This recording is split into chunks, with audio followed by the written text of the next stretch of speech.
अरे बाबा, आप इतने बड़े बड़े नाम बोलते हैं। एक तो उसको डिकोड करने में ही टाइम लग जाता है, इसी तरीके से आपको फंसाया हो। ऐसे नाम बोल दिए, आपको समझ में आया इसका मतलब क्या है ये, और ये क्यों हो रहा है? हाँ। डॉक्टर से आप सवाल करते हैं क्या इतने बड़े बड़े? नहीं करते। और एक स्वामी से सवाल कर रहे हो। अनपढ़ आदमी से सवाल कर रहे हो आप। देखो, आपका स्ट्रक्चर कभी भी डिफॉर्म होता है ना। स्ट्रक्चर कभी भी डिफॉर्म होता है। सपोज करो स्पाइन में बेंड आ गया, या पाँव में टेढ़ापन आ गया, हाथ में टेढ़ापन आ गया।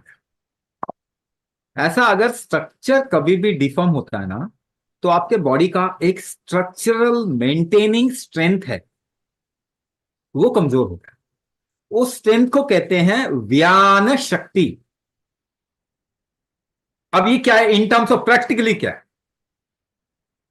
अगर आप लंबी सांस खींचते हैं, सपोज कीजिए 10 काउंट का खींचते हैं, अगर कम से कम 4 गुना ज्यादा उसको रोक सको, यानी 40 काउंट का रोक सको, उसके बाद 20 काउंट का छोड़ने में तकलीफ अगर नहीं होती आपको, देन योर व्यान शक्ति इज गुड। क्या बताया? प्रैक्टिकली बता दिया। प्रैक्टिकली आपको बता दिया। आप एक्सपेरिमेंट करके देखो। 10 काउंट का इनहेलेशन, 40 काउंट होल्ड करने के बाद अगर 20 काउंट का इजी एक्सलेशन आप कर सके विदाउट डिस्कंफर्ट, तो आपकी ध्यान शक्ति ठीक है। जिन लोगों को न्यूरोमस्कुलोस्केलेटल प्रॉब्लम होती है, उनकी ध्यान शक्ति ठीक नहीं होती। तो कभी भी आपके बॉडी में स्केलिटल बेंडिंग या स्केलिटल डिफॉर्मिटी तो होगा। आज नहीं तो कल होगा। तो हमने क्या किया? हमने व्यान क्रिया कुंभक जैसा एक प्रोसेस इस मॉड्यूल के अंदर ही डाल दिया। ये सभी को करना है।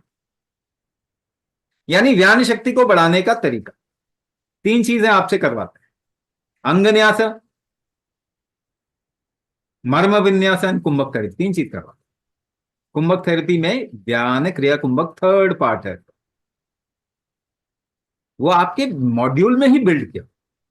बिना उसको ठीक किए आप किसी भी तरीके का स्ट्रक्चरल डिफॉर्मिटी, लॉर्डोसिस कह लो उसको, कितना ही लंबा नाम रख लो, नाम रख के तो आज तक ठीक नहीं हुआ कोई। हाँ, तो आप इसका फंडामेंटल कारण, पीछे जो रीजन है उसको ठीक करेंगे ना, तो ये ठीक हो जाएगा। कोई मुश्किल नहीं है ठीक होना है। बट थोड़ा सा आपको एफर्ट देना पड़ेगा, थोड़ा अपने शरीर पे काम करना पड़ेगा।